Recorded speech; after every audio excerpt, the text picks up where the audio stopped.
Bez komasacije u Dalmatinskoj Zagori ćemo proizvoditi korov, poruka je s današnje konferencije za novinare koju županijski HSLS održao na cesti kod Kukuzovca.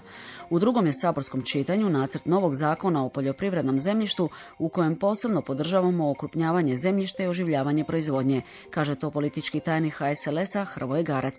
Treba samo insistirati da se u njegovu provedbu uključe što viši broj stručnjaka i da se oni adekvatno plate i nagrade za taj posao kojim vlada predviđa okrupniti 90.000 hektara od 2015. do 2020. godine. To je zanimljiva tema za našu županiju u kojoj su 3 velika polja, Imotsko, Sinjsko i Vrgoračko, to je nekih 15.000 hektara, tako da smo mi zapravo vidjeli tu potencijal Dalmatinske Zagore i mogućnosti revitalizacije Dalmatinske Zagore s time da ta poljoprivredna površina mora biti okrupnjena, da mora se riješiti tržišni odnosi, sniziti PDV na hranu na 10%, na 6% PDV za repromaterijal i da se mora izgraditi sustav za navodnjavanje.